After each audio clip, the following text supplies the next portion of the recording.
¿Ya? ¿Quién hace la presentación? Bueno, se está transmitiendo, ¿verdad? Mi nombre es Marisol Cortés, soy de Costa Rica. Em, bueno, nos tocó el grupo número 1 que hablaba de la temática tensiones y paradojas en la vida cotidiana de las y los jóvenes. Discutimos sobre varios puntos, ¿verdad? Entre ellos, creímos que era importante hablar de más acceso a la educación y menos acceso al empleo, sobre todo porque en nuestros países a nivel de Centroamérica que estamos hablando, em, hay, digamos, acceso a la educación, ¿verdad? Pero también hablamos de qué acceso a la educación estamos recibiendo las y los jóvenes. Em, También de la calidad del empleo, porque si bien es cierto hay acceso a empleo en muchos de nuestros países, pero hay digamos, una paradoja, una discusión importante sobre qué tipo de empleo estamos adquiriendo, ¿verdad? Sí hay condiciones laborales idóneas, sí tenemos seguro social, sí tenemos un salario digno, un salario que nos permita llenar nuestras posibilidades, nuestras necesidades de vida, y entre esas también hablamos de más acceso a la información y menos acceso al poder, ¿verdad? ¿Por qué más acceso a la información? Bueno, porque somos tal vez una generación bastante educada, hemos tenido acceso, por lo menos la mayoría, a secundaria y otros compañeros y compañeras también en educación superior, pero que al mismo tiempo teníamos poco acceso al poder político, al poder en nuestras comunidades, y hablábamos también de la situación que tenemos, que por ser jóvenes muchas veces se nos es discriminado al acceso al poder, ¿verdad? Y si tenemos cierto poder por nuestros propios méritos, muchas veces se nos es quitado esa posibilidad. También el poder económico, no tenemos poder económico al no tener buenos trabajos, tampoco tenemos ese poder económico, ese poder adquisitivo, ese poder económico que nos sirve para movilizarnos en nuestro país o fuera del país, o para socializar con otros compañeros y compañeras sobre las cosas que queremos hablar entre las y los jóvenes. También sobre la ambigüedad entre receptores de políticas y protagonistas del cambio, ¿cierto? Bueno, que somos bastante, digamos, atacados, pues así decirlo, o bombardeados por las políticas de los gobiernos de turno, o cuando vienen cambios políticos. Todos hablan de los jóvenes, de los cambios que vienen, que nosotros somos el cambio, el futuro y demás, pero resulta que no somos solo el futuro, somos el presente, estamos aquí y también tenemos nuestras necesidades y también queremos participar en la sociedad y cambiarla. Entonces, a la hora de que hablan de cambio, bueno, ¿qué cambio? ¿Es el cambio de los jóvenes haciendo el cambio, o los mayores o los adultos haciendo el cambio para los jóvenes, ¿verdad? Entonces, hacia eso también apuntábamos en nuestra discusión. Bueno, no sé si el compañero quiere hablar de los otros dos puntos que aquí están. Bueno, buenas tardes ya. Entonces, se agregaron dos paradojas en sí, que dice que hay un mayor estímulo al emprendedurismo, pero menor posibilidad de materializarlo. Entonces, se está diciendo que los jóvenes, principalmente, que hagan empresas, de que se les dan cursos, que se les da formación, de que tienen la capacidad de crear su propia empresa, préstamos, subsidios, lo que sea, pero cuando ya salen al mercado, se topan un mercado muy fuerte que los va a expulsar porque ellos no tienen tantos privilegios como tiene ya unas empresas más fuertes transnacionales. Los impuestos, los gastos que ellos tienen van a ser muchos más altos que van a tener otras empresas. Digamos, ellos para fabricar un producto puede costarles 5 colones, pero la transnacional puede costarles 50 porque compran a granel, porque exportan a montones. Entonces ya a la hora de ponerlo al mercado, ellos no van a poder competir con un precio que tal vez sea la mitad del precio. O porque ellos tienen un producto de mejor calidad, puede ser del mismo precio, nada más que no tienen la misma reputación. Entonces llega la gente y prefiere comprar X producto porque es de tal marca, pero el del producto nuevo, que es del joven emprendedor, no lo va a comprar porque no lo conoce. Y la otra dice que hay una mayor proclamación, digamos, de discursos de diversidad social para sectores de la sociedad que están un poquito más excluidos, comunidad de gays, transgéneros, comunidades de personas con necesidades especiales, poblaciones indígenas, pero a la hora de llegar a la práctica tampoco es que los aceptan, se topan dificultades muy grandes. Por ejemplo, hace unos días llegaron y me dicen, sí, yo apoyo a que la persona haga lo que quiera con su diversidad sexual, pero no es capaz de enseñar porque es gay. Entonces llegan y se topan una doble moral totalmente contradictoria, ¿verdad? Yo los apoyo, pero no son capaces para tal cosa porque son gays. Entonces, nada que ver una cosa con la otra. Entonces son como las dos paradojas que se agregaron un poquito más actualmente.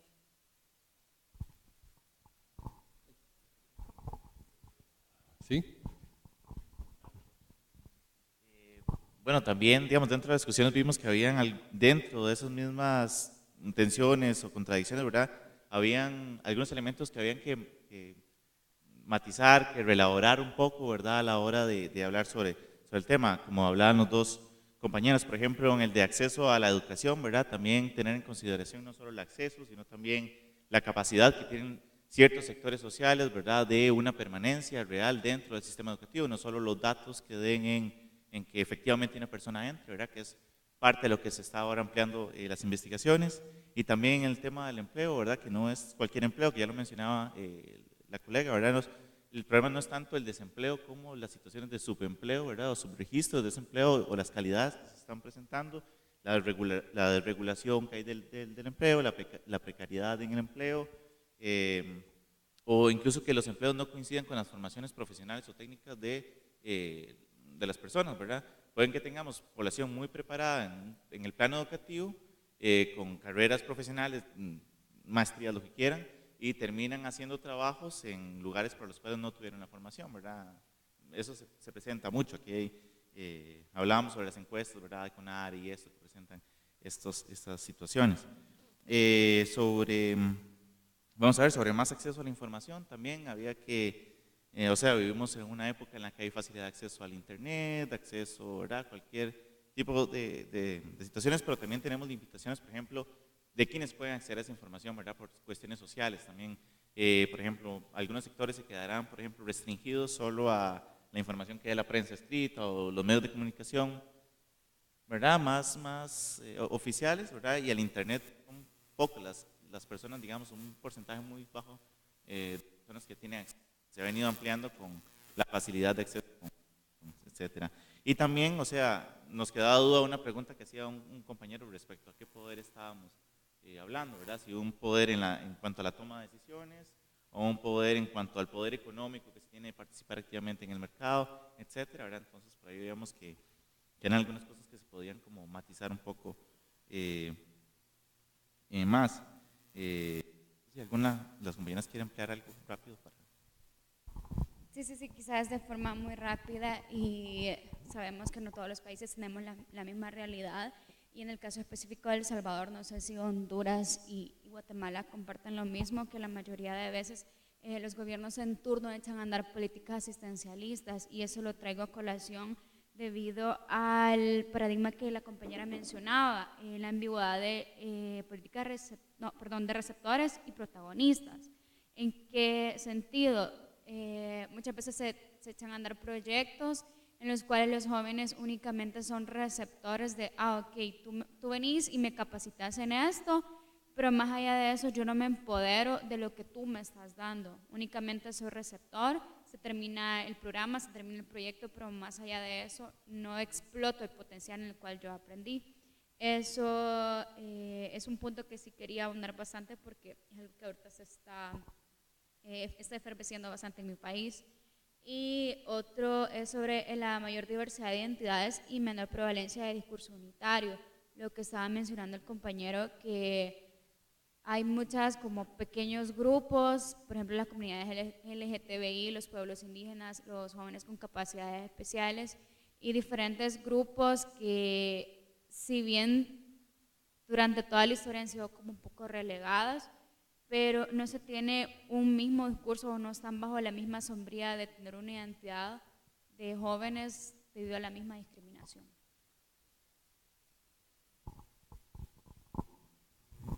¿Algo más de este grupo? ¿Alguien más que quiera agregar alguna cosa?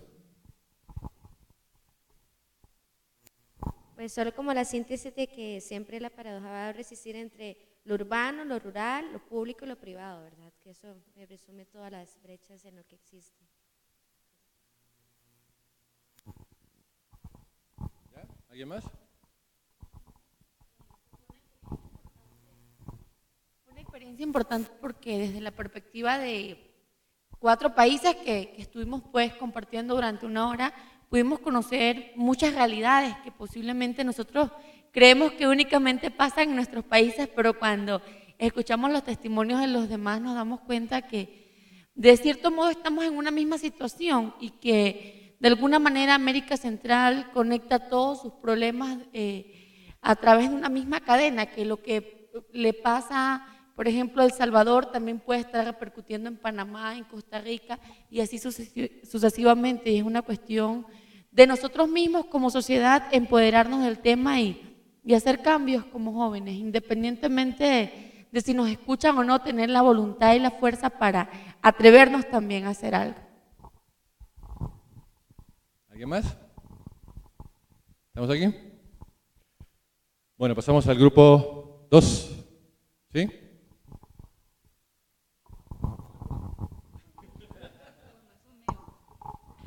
Bueno, tengan muy buenas tardes. Pues respecto a las tensiones y paradojas en políticas públicas de juventud, tratamos el primer punto, que es grupo de riesgo, sujeto de derechos o autor de estrategias del desarrollo. Como grupo mencionábamos de que acá o en cualquier parte de los países que estuvimos en grupo, mejor dicho, se basaba en que en la teoría está escrita de una manera, pero en la práctica se basa prácticamente en cómo se atiende a la persona. Quiere decir de que no llevamos exactamente lo que es la teoría, no la llevamos exactamente a la práctica tal y como está escrita, sino que todo cambia, todo llega al punto de que nos convertimos en un sujeto receptor, tal como lo decía mi compañera. Asimismo, se daba un problema de que nos ven como grupo de riesgo, pero a la misma vez es por la falta de participación ciudadana que tenemos los jóvenes. Entonces no quiere decir de que todos tenemos claro que la juventud es esencial para el desarrollo de un país, pero nosotros lo vemos como momentáneo, no lo vemos más allá, sino que hablábamos como grupo y decíamos de que nada más pensamos en que vamos a ser jóvenes por un tiempo, no lo vamos a hacer para siempre. En cambio hacíamos la relación entre mujeres y jóvenes, porque las mujeres mantenían eso, ese empoderamiento, en cambio los jóvenes solo lo hacen por un momento. Asimismo, decíamos también que era como que la falta de formación que poseían los jóvenes, eso generaba desempleo. Y creo que a nivel mundial puede ser eso. Asimismo, decíamos que aunque existían proyectos para la juventud, era también un problema la falta de cobertura, porque si no se daba cobertura, era obvio de que no iba a haber participación de la juventud. También tratábamos otro punto, como es los espacios específicos o perspectivas generacional, jóvenes y mujeres. Decíamos de que como jóvenes tenemos que tener una iniciativa propia, no esperar de que los proyectos nos lleguen así como a la mano, sino que tener una iniciativa propia, organizarnos y poder mantener eso, no esperar que llegue y que así mismo que se vaya. También decíamos del empoderamiento, Como les mencioné anteriormente, pues tanto los jóvenes tenemos esa facilidad de poder empoderarnos de nuestros derechos, así como lo hacen las mujeres. También decíamos de que la juventud tiene los objetivos a corto plazo, creo que los mencionaba, y hace referencia de que, como decía, es de que yo voy a ser joven por un momento, no me importa de que después vengan más generaciones que van a ser jóvenes y que voy a trabajar por esas generaciones también, sino que solo trabajamos el momento y no sentimos aquella como ansiedad de seguir trabajando por la juventud, por ese empoderamiento, sino que solo lo hacemos por un rato para mientras yo soy joven y lo demás me vale, que sigan ellos trabajando si lo quieren. Respecto a las mujeres, dice de que decíamos que las mujeres siempre piden igualdad. ¿Por qué si los jóvenes, si las mujeres lo logran pedir igualdad de género y de empleo y en todo aspecto piden igualdad, por qué los jóvenes no tomamos esa iniciativa y pedimos igualdad? De que se nos hagan realidad o que se nos valoren todos los sacrificios que hagamos. ¿Por qué no luchar? También decíamos que ¿por qué no luchar durante toda la juventud? ¿Por qué no luchar para que se lleve a cabo la adultez? Luchar para una adultez, todo por etapas. O sea, después de venir luchando por la juventud, ¿por qué no luchar por una adultez donde se velen los derechos, donde se lleven a cabo los derechos? Si me permitís nada más agregar algunas cositas también el resto del grupo, porque lo que estábamos hablando eran de tensiones y paradojas, ¿verdad? Como lo decía Stephanie. Y el primero, nada más como para poner algo también, porque la pregunta es, o la tensión y las paradojas estas, el primero es grupo de riesgo, sujeto de derecho o actor estratégico de desarrollo, ¿verdad? Entonces, viendo las situaciones de cada país, que en este caso fueron 3, El Salvador, Honduras y Costa Rica, concluimos con que seguimos siendo vistos como grupos vulnerables, pues nada más. Sin embargo, tenemos que, o nos deben tratar como agentes estratégicos para el desarrollo, pero eso también tiene que ver con la oportunidad de participación que se le da a las personas jóvenes, pues y de esa manera poder ir empoderando, ¿verdad?, a la juventud y así ir participando. Y pues aquí tiene papel muy importante lo que son las madres y padres y obviamente la educación, y que se nos ha explicado de que pues la juventud pues no tiene mucho que aportar porque no sabe todavía, entonces ahí es donde viene el adultismo y demás. Luego la otra que mencionó Stephanie, nada más para recordar la pregunta, que eran documentos integrales o políticas sectoriales. Obviamente en relación a la primera concluimos los países que estaban ahí de que evidentemente siguen siendo políticas sectoriales, pues, ¿verdad? Porque igual con relación a la primera. Y se mencionaba algo de que esas políticas para políticas públicas de juventud, las que hay específicamente en algunos países, al final las hacen como para dar apariencia de que realmente le importa a la juventud y que están cumpliendo con algo que tienen que hacerlo, pues. Y ahí también está relacionado a cumplir con presupuestos que se le asignan específicamente para la juventud. Entonces, al final es algo que tienen que hacer, pero no porque encuentren una importancia y la relevancia en la juventud para el desarrollo de nuestros países. Y que, bueno, cada sector al final tiene prioridades diferentes. Y la otra, la número, no sé si esa era la que me tocaba a mí, ¿verdad? ¿Cierto? Bueno, sí, no nos organizamos al final. Y que las políticas públicas de juventud transversales al final simplemente quedan en papeles porque todavía no hay capacidad suficiente para que puedan ser incluidas en todas las políticas de los países.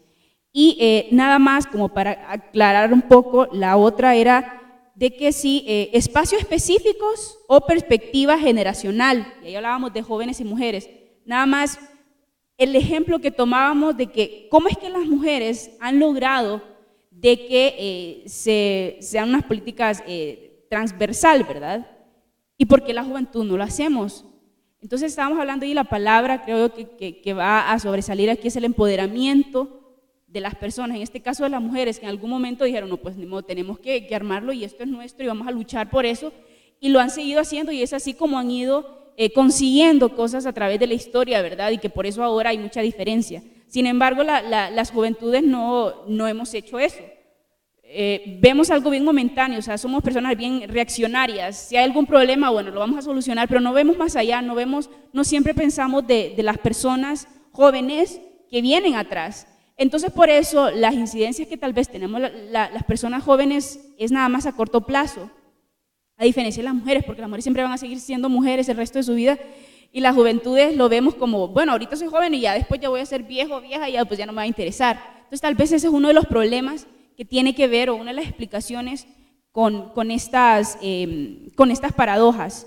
Y eso de que no hemos tomado conciencia y no hay un objetivo específico, y si lo hay, es simplemente a corto plazo, y tal vez por eso mismo es que no se han logrado las cosas, porque si las juventudes no exigimos y no hacemos, así como las mujeres lo han logrado, porque no lo ha hecho nadie más que las mujeres, igual si las juventudes no lo hacen, va a ser muy difícil que el resto de personas lo haga, o al menos que sea eficiente la ejecución de estos.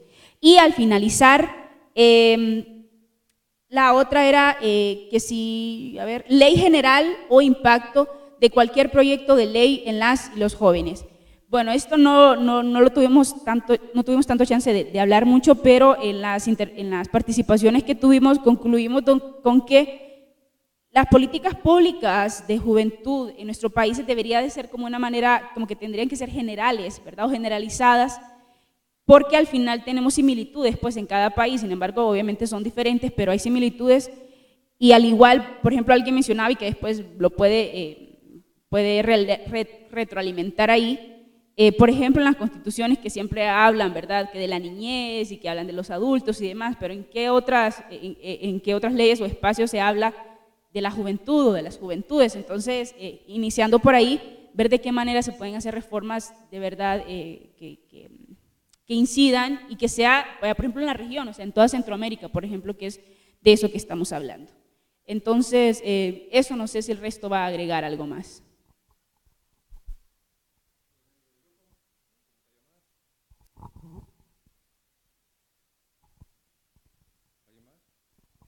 ¿No? ¿Ya? ¿Listo? Voy a decir algo rápido con eso que decía la compañera. Creo que el tema más de proyectos de ley, tema político, en tema de jóvenes, la diferenciación que hemos tenido es que la significación que se le da o cultural a las mujeres, a los niños y a estos grupos, sí lo han tomado, sí se han empoderado, pero es porque es una significación más dirigida.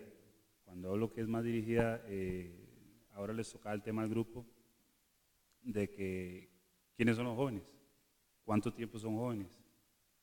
Ahora me contaban de la legislación que está sobre la terminología de los números que entran en ese aspecto de ley, los jóvenes, pero aún así yo sigo diciendo la significación cultural que tenemos, ya sea entre países, entre los mismos jóvenes o entre los mismos sectores culturales o sociales, es muy diferente y es muy dispareja. Entonces, cuando llegamos a ese tema de decir estas políticas tienen que ir enfocadas a estos jóvenes, pero ¿a cuáles jóvenes o a qué parte o qué incluye esta política?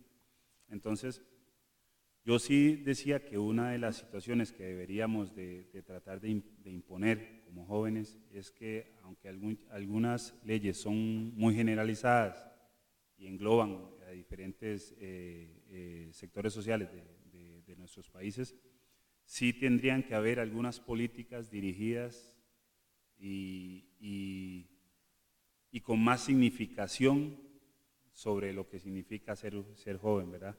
Para que entonces esas personas que llegan o esos jóvenes que se sientan acogidos por esa ley, entonces sí tengan esa facultad de empoderarse. Y daba el ejemplo, y sé que es el ejemplo vivo, digamos, el de las mujeres.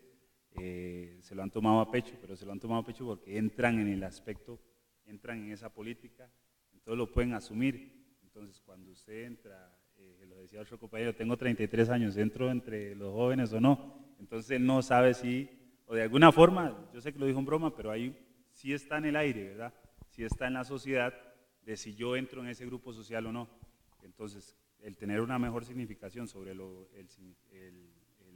aspecto de juventud, yo creo que sería un buen comienzo para proyectar, ¿verdad? ¿Algún otro comentario del grupo? Dentro de todos estos puntos, dentro de todos estos puntos también digamos que la pregunta que subyace en todos ellos es, ¿tenemos nosotros dentro de nuestro panorama, dentro de nuestras agendas, la plena conciencia de que estamos viviendo en un entorno, ¿verdad?, de que todo nos afecta? Digo, con el punto de si hay políticas sectoriales o políticas transversales, de si hay políticas, legislación general o legislación específica, si hay una u otra población excluida y se les da cierto trato diferenciado, pero en la práctica, en el papel y en la práctica se hace otra cosa completamente distinta.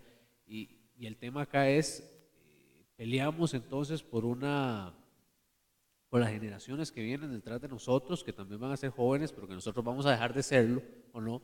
Y pues ese es el tema, ¿verdad? ¿Cómo hacemos para hacer congeniar nuestros intereses como jóvenes, hombre, mujer, y poder también de la misma manera hacer que las demás políticas que tocan sus aristas a nivel nacional nos incluyan a nosotros, si es que lo vamos a hacer así, o si vamos a más bien a desarrollar políticas específicas o sectoriales, ¿verdad? El tema es cómo nosotros hacemos para estar conscientes de esa realidad e incidir en ella para transformarla, cambiarla a nuestro favor, ¿verdad? Entonces esa es como una de las conclusiones, digamos, que al final llegábamos y que se deriva de todo esto.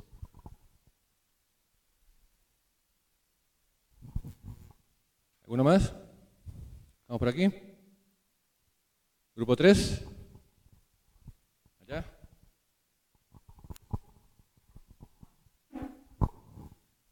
Ok, el tema de nosotros fue el tema de las políticas públicas de juventud, las experiencias que se están dando, más los desafíos a encarar, cómo se debe modernizar la gestión en políticas de juventud y cómo fomentar y respaldar la participación juvenil en el diseño y la implementación y evaluación de políticas públicas de juventud.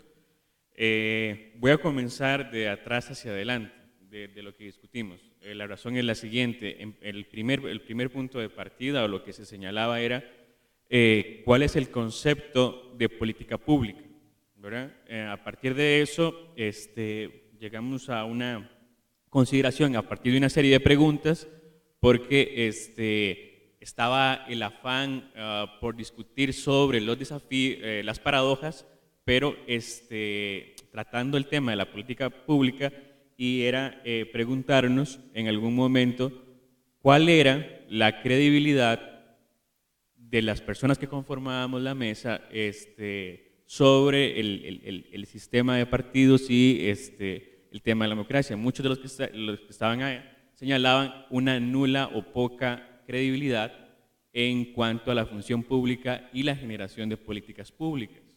Entonces, pensar la política pública como el resultado para cerrar las brechas, como respuesta para de que de forma apelativa se trabaje sobre las desigualdades o las paradojas que se habían discutido anteriormente, eso de alguna u otra forma no estaba presente en los integrantes del grupo, porque de hecho también se preguntó sobre quiénes eran los responsables de las personas de generar la política pública.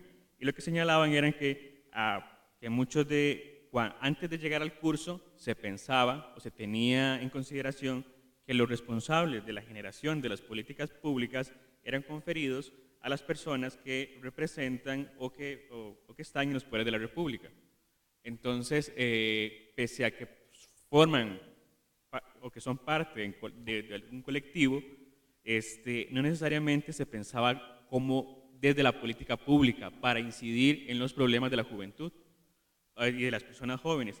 Entonces, en tanto no se consideraba la política pública como respuesta ante esos problemas, era difícil hablar o discutir desde la política pública, porque tal vez fuese la primera vez donde se cuestionaban cómo la política pública podría trabajar sobre eso.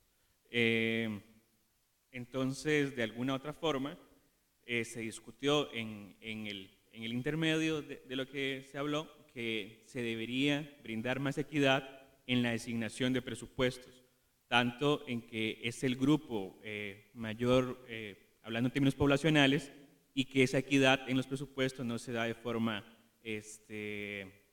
clara a partir de eso mismo.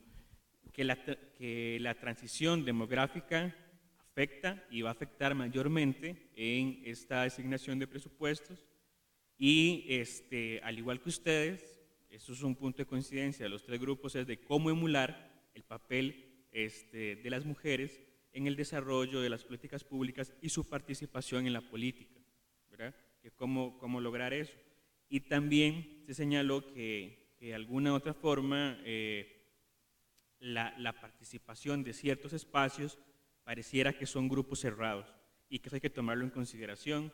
Se daba, por ejemplo, el caso de la juventud sandinista en el caso nicaragüense. Las políticas públicas, por lo tanto,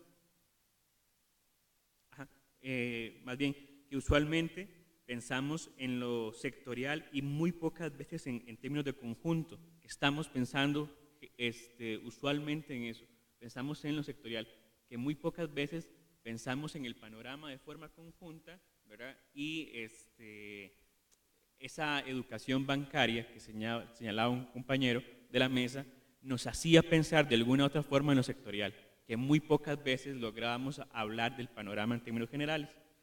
Y que el tema de los neodesarrollismo, neoconservadurismo o neoliberalismo, de alguna u otra forma subyace en el fondo el tema del modo de producción capitalista, más allá de el modelo de desarrollo, tendría que ver con problemas estructurales, ¿no? Finalmente lo que cerramos es que pese a que existe esa desconfianza en el sistema de partidos, en el modelo democrático, no significa una apatía en la participación de las personas jóvenes, ¿verdad? Sí hay una desconfianza, pero no se traduce en apatía. De hecho, la participación de las personas acá en ese espacio, ¿no? Que demuestra que no es una apatía, sino que hay un nivel de desconfianza y que esa desconfianza y que esa poca credibilidad que se tiene hay que tomarla en consideración.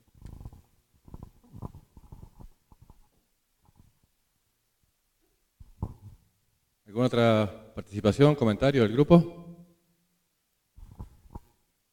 ¿Estuvo perfecto el resumen?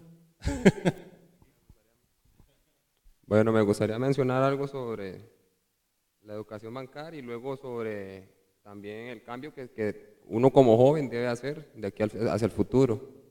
Empezando por la educación bancaria, ya es un problema que ya viene de raíz en la educación y como toda persona joven necesita una educación y toda política que ha sido dirigida y que se quiere dirigir hacia el futuro necesita un cambio o una visión a futuro para uno poder lograr ciertos cambios que uno desea ahorita, porque como podemos notar, ahorita estamos viendo cuál es la problemática que están sufriendo los jóvenes en la actualidad y eso conlleva el problema que es más sectorial y no nos estamos enfatizando en algo que sea más transitorio, algo que lleve una línea, que marque esa línea. Estamos en algo que es por secciones y eso es lo que nos está afectando a nosotros como jóvenes y en el futuro.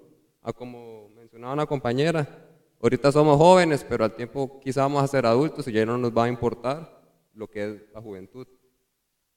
Y eso es un problema que ya trae muchas raíces y el problema es que uno como joven tiene que cortarlos ahorita y transmitirlos a la infancia que viene ahorita, hacia unos años, para que no suceda lo que está sucediendo ahorita.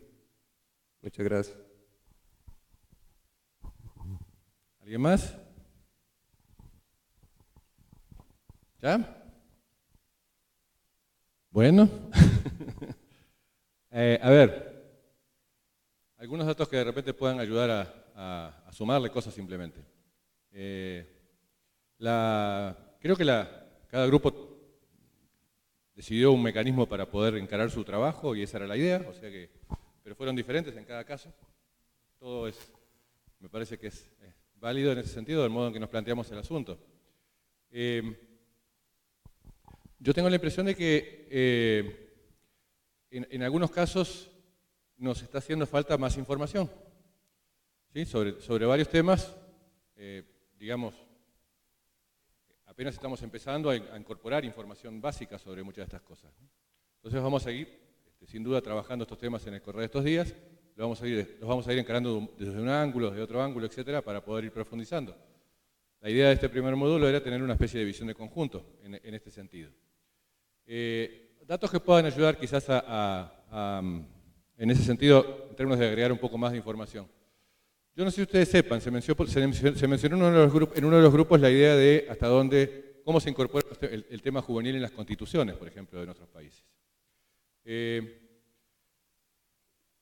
Yo conozco un caso que me parece muy excepcional realmente. La Constitución de Ecuador tiene un artículo específico, no me acuerdo el número, pero lo podremos buscar después si les parece pertinente, que dice: reconocemos a los jóvenes como actores estratégicos del desarrollo y procuraremos que todas las políticas públicas los consideren de ese modo. Es el mayor grado de incidencia que he logrado en mi vida en una Constitución de la República, en el sentido de que la frase se tomó tal cual, ¿sí? Sin embargo, de nuevo, como se comentaba también en alguno de los grupos, la distancia entre lo que se establece, aunque sea en una Constitución, que se supone que la aprueba todo el mundo y qué sé yo, y se plebiscita muchas veces, como en el caso ecuatoriano, no siempre se logra que después eso se transmita a la práctica, efectivamente, ¿sí? En otros casos también nos pasa que a veces nos preguntamos poco y bastante precariamente cómo los jóvenes cómo se plantea el tema jóvenes, por ejemplo, en los planes nacionales de desarrollo, ¿sí? Que es otra cuestión, otro elemento muy importante, digamos, ¿no? La Constitución es la ley más importante, etcétera, etcétera. El Plan Nacional de Desarrollo es es el instrumento más importante en temas de operativización de muchos de esos principios, evidentemente, para un periodo determinado de gobierno. Bueno, yo ahí diría, de los planes nacionales de desarrollo actualmente vigentes o que están terminando estos periodos, a mí me llamó mucho la atención de nuevo el caso del Plan Quinquenal de Desarrollo de El Salvador, de este gobierno.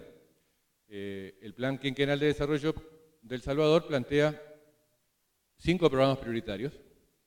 De los 5 programas prioritarios, el número 1 es un programa de empleo juvenil, que ahora se llama, en términos operativos, Jóvenes con Todo. Y para el cual se van a dedicar una serie de recursos muy importantes, digamos, ¿no? En general no es esa la forma en que encaran los planes de desarrollo el tema juventud. En general ni siquiera se menciona algo específico sobre los jóvenes, ¿sí? Sin embargo, en este caso hay una mención muy expresa y ubicada de manera muy prioritaria. Otro ejemplo que se podría poner en práctica es decir, a ver, algún país que haya puesto en práctica algunas leyes vinculadas con algunas de estas cosas que podríamos llamar la nueva agenda de derechos. Estas cosas vinculadas con población LGTBI o cosas por el estilo. Quizás el ejemplo más relevante en estas materias es el caso de Uruguay, de mi país. No sé si ustedes sepan que en Uruguay en los últimos 3 años, 4 años, no, un poco más, en los últimos 5 años, se aprobaron 3 leyes fundamentales que tienen que ver con esta nueva agenda de derechos y que fueron promovidas por movimientos juveniles. La primera de estas leyes es la ley de legalización del aborto. En Uruguay está establecido el aborto por cualquier tipo de causal y por la simple voluntad de la mujer, etcétera, etcétera. Eso estaba ocurriendo antes solamente con el caso de Cuba. El caso del DF en México también, ¿no? Está planteado de ese modo. No del conjunto del país, pero sí de uno de sus componentes importantes, sin duda alguna, como es la capital. Pero no recuerdo muchos otros casos por el estilo. Y en algunos de los países que están aquí presentes, estos temas siguen siendo temas realmente muy difíciles de encarar. en donde todavía le estamos dando penas de muchos años de cárcel, incluso a las mujeres por abortar. En algunos países, incluso en algunos estados, volviendo al caso de México, en el DF hay esta visión vinculada con la legalización del aborto, pero en otros estados existe una figura legal que se llama homicidio por parentesco, que es el castigo por practicar abortos. Me pareció impresionante realmente la figura legal que se llegó a crear en este caso, ¿no? Homicidio por parentesco. Y muchas veces las penas son más altas que para muchos otros delitos. Es una cosa muy paradójica, Guanajuato entre ellos, pero creo que son varios estados que tienen esto. En el caso de Uruguay, reitero, está planteado esto como en términos de legalización del aborto, y eso ha significado de que en Uruguay, desde que está vigente la ley, todos los abortos se hacen con apoyo de la salud pública, no hay muertes por causas vinculadas con abortos hechos en condiciones precarias o en malas condiciones, y toda la población, todas las mujeres tienen acceso a los mismos servicios, digamos, ¿no? La segunda ley que se aprobó en Uruguay en ese sentido es la ley de matrimonio igualitario. También rige desde hace algunos años y efectivamente tiene todas las implicancias que tiene en ese sentido, a los efectos de adopciones, a los efectos de bienes en común, a los efectos, en fin, de toda la legislación que exista en la materia. Tampoco son muchos los casos que hay en este sentido, pero existen casos como este. Y la tercera ley que se aprobó también en estos últimos años es la ley de legalización de la marihuana, que se planteó en términos de legalizar todo el ciclo. Es decir, aunque pueda sonar una cosa medio, qué sé yo, muy rara, el Estado uruguayo planta marihuana. No solamente se legalizó el consumo, se legalizó la producción, la distribución y el consumo. Y a partir del mes que viene se comercializa la marihuana en todas las farmacias, al igual que cualquier otro medicamento, digamos, con algunas reglas específicas simplemente. A lo que voy es que en algunos casos se están haciendo avances importantes en este tipo de casos, de procesos. Pero de nuevo, en la línea de lo que comentábamos en la presentación, estos temas están planteados de muy diversas maneras según los países y según los procesos específicos, evidentemente. Y muchas veces los enfoques diversos coexisten en la práctica y son parte de los debates parlamentarios o los debates en materia de sociedad civil en cuanto a reclamos a gobiernos o cosas por el estilo. Entonces, hay como una variedad de situaciones que creo que importa tener en cuenta en todos estos aspectos. El que haya una frase tan explícita como la que existe en la Constitución del Ecuador no garantiza nada, pero bueno, es importante en sí mismo que exista algo contra lo que oponer después ciertos reclamos.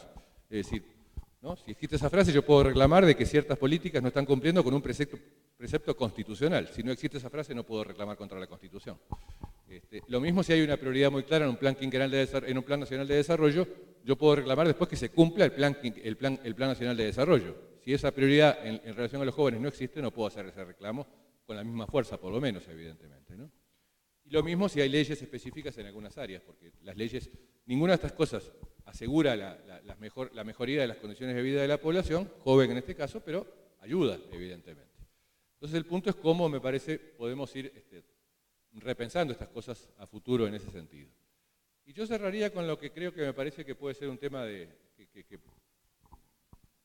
nos pueda venir bien seguir trabajando en estos días entre todos, y es esta idea de hacer comparaciones entre lo que pasa en el campo de las políticas de juventud con lo que pasa en el campo de las políticas de niñez y adolescencia o en el campo de las políticas vinculadas con la mujer o cosas por el estilo, porque ese ejercicio comparativo nos puede ayudar a ver potencialidades y limitaciones en cada caso concreto, ¿sí? Creo que esto nos puede ayudar bastante. La reflexión que hubo en el grupo en el que yo participé en particular sobre esto creo que fue bastante interesante. Se podría hacer extensivo porque efectivamente han habido otras intervenciones que denotan que los otros grupos también le han dado vuelta a algunas de estas cosas. Y me parece que puede ser un buen eje para tenerlo como metodología de trabajo, digamos, que podamos seguir haciendo ese tipo de comparaciones. Lo podemos hacer incluso en áreas específicas, en la educación, en la salud, en el empleo, en la justicia, etcétera, etcétera, ¿no? En fin, creo que por ahí podríamos ir cerrando. A mí me gustaría que simplemente termináramos con algún comentario general sobre si lo que hasta ahora hicimos en el día de hoy les ha parecido más o menos pertinente, qué cosas destacarían ustedes como más relevantes de este comienzo de estos trabajos en común, qué cosas habría que pensar en en incorporar que no hayamos incorporado, como para que podamos ir viendo en las otras unidades cómo lo vamos cubriendo. No es obligatorio, digamos, pero cualquier comentario que ustedes quieran hacer en la materia nos pueden ayudar a seguir mejorando el trabajo en estas próximas unidades. Ya estamos en la hora de cierre, o sea que hagamos de cierre de esta unidad. Hagamos el comentario que les parezca más pertinente en caso de que lo consideren necesario.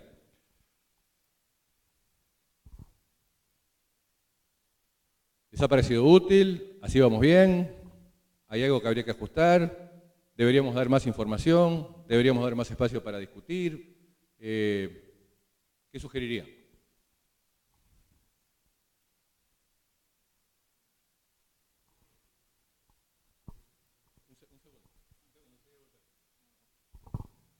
Bueno, con respecto a lo que acaba de mencionar, lo último, ¿verdad?, sobre las leyes que se promovieron en su país, que fueron propuestas por jóvenes, ¿verdad?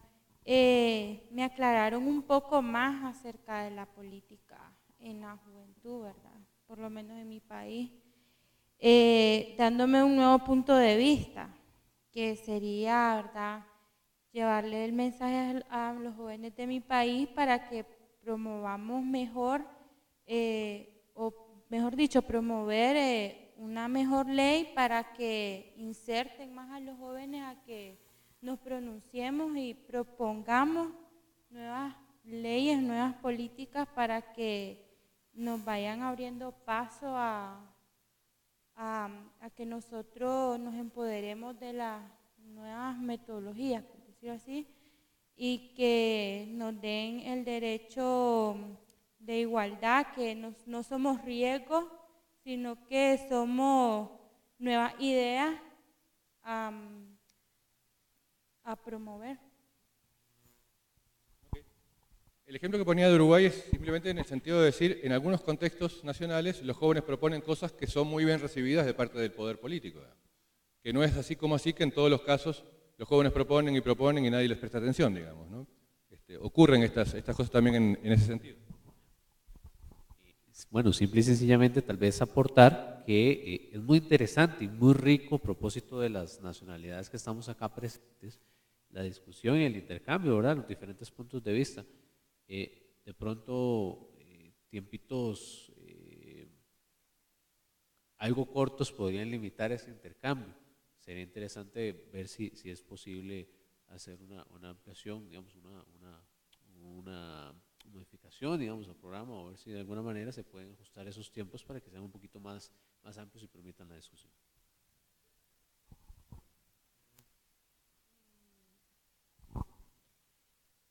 Hay como algún, bueno, ahora estamos viendo con las clases el ranking, digamos, hay un antes y un después de las políticas públicas que lo fundamente de alguna forma, digamos, exacto, como el impacto. Por ejemplo, puede que exista la política, pero que las personas la conozcan, la empleen como tal, que vivan la política pública, es algo importante, ¿verdad? No solamente como la parte teórica y tener ahí el documento, sino que cómo trascender. Yo creo que también parte de la tarea que nos va a corresponder a nosotros es que vamos a tener mucho material, las políticas públicas juveniles son realmente importantes, pero cómo vamos a poder traducir todo ese material a que la gente, o más bien que calen las personas la importancia sobre esas políticas públicas y los espacios, porque yo creo que espacios como el Consejo de la Persona Joven, no todos lo están empleando, grupos sociales tampoco, entonces cómo transmitir y llevar esas políticas públicas a la gente, a los políticos, a la misma Asamblea Legislativa, o a reformar las políticas, no sé, creo que es algo, yo soy muy poco profundo, pero no sé. Okay. No, está muy bien. Podría decir algunas aclaraciones al respecto, simplemente diciendo, hay algunas políticas públicas de las que estamos hablando que se están implementando, digamos. Hay educación secundaria, hay educación superior, hay programas de empleo, hay políticas de salud, esas cosas se están implementando. Pero son las sectoriales, exactamente, ¿no? Un ejercicio que pueden hacer los costarricenses que están aquí es mirar el documento de política pública de la persona que hicieron en el Consejo de la Persona Joven y ver hasta dónde se adapta o no se adapta, se ajusta o no se ajusta a las cosas que hemos estado conversando, ¿sí? es una cosa que me parece que sería muy útil que se pudiera hacer para ver si un documento de ese tipo, en fin, se aplica, no se aplica, en qué se aplica, en qué no se aplica, qué tiene, qué le falta. Me da la impresión de que puede ser un buen ejercicio.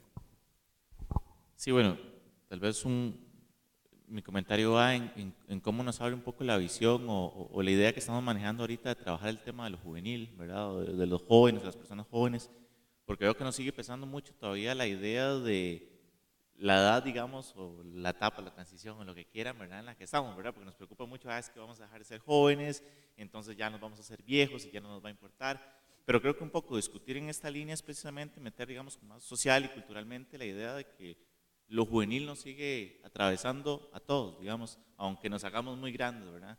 Y creo que eso sería una buena propuesta, digamos, para que se generalizara más, ¿verdad? Inclusive a otros colectivos juveniles. No es tanto trabajar por grupalidades específicas jóvenes, por sectores específicos jóvenes, sino precisamente por integrar lo joven dentro de la forma en cómo vivimos la cultura, ¿verdad? Entonces ya no importa si nos volvemos viejos o no nos volvemos viejos, igual nos va a estar importando, nos va a estar interesando esto. Decímelo a mí. Solo es un comentario muy, muy chiquito. Ahorita que mencionabas algo, me recordé algo que no lo vi en el grupo también, pero usted en algún momento mencionó de que la construcción social, ¿verdad? No recuerdo qué específicamente lo decía, pero así como los roles de la mujer y del hombre se han construido socialmente, también entonces el papel de las personas jóvenes, pues, ¿por qué meternos al rollo de que decía el compañero? Pero entonces, ¿de qué edad a qué edad? Si no, pues ya nos salimos y nos lavamos las manos y decir, no, pues yo ya estoy vieja, entonces ya no me compete eso, ¿verdad? Sino que es algo que, como vos lo acabas de decir, o sea, tanto nos afecta a nosotros como les va a afectar a los que vienen atrás y que les ha afectado ya a los que pasaron, pues, porque tal vez el trabajo que tendríamos que haber hecho no lo hicimos. Entonces, como salir del cuadrito y decir, bueno, pues que igual esto me lo he metido en mi cabeza de que al joven no le importa eso o que nada más es para las personas jóvenes, cuando en realidad tiene que ser para todo el mundo y que le debe importar a todo el mundo. Sin embargo, todas las personas que estamos aquí, ser como protagonistas, pues, ¿verdad? De ese inicio. Entonces, nada más recordar de que al final todo es relativo y que puede ser una construcción social, entonces no hay que verlo tan cerrado solamente. Bueno, vamos a dejar por aquí entonces, si les parece, muy chiquitito. Yo sé que sí. Más que todo creo que hicimos como comentarios sobre la misma temática, pero en cuestión del desarrollo, que era más bien la pregunta, ¿verdad? A mí me parecía que la información de principio de cada país o cómo está en torno el tema de juventud, que hubiera sido al principio de este curso, hubiera sido muy bueno, porque así uno tiene como una perspectiva más general de lo que se puede topar. Yo sé que lo vamos a ir tomando día a día, digamos, con complejo, pero sí, como acotación, digamos, que sí podría ser una información pertinente, ¿verdad? Y con el tema de lo que decías de Uruguay, a mí quería tocarlo también en algún momento y creo que ese es el momento. Hay algunos compañeros de aquí de Costa Rica y de la UNED que participamos en el primer parlamento universitario, interuniversitario, en asamblea legislativa, promoviendo leyes y de alguna forma yo creo que es un formato que me gustaría pasarles también, porque se puede implementar en los otros países y que es una política buena. Excelente. Bueno, vamos cerrando entonces por aquí, nos tomamos un cafecito creo y seguimos conversando de todas estas cosas. ¿Sí? Gracias.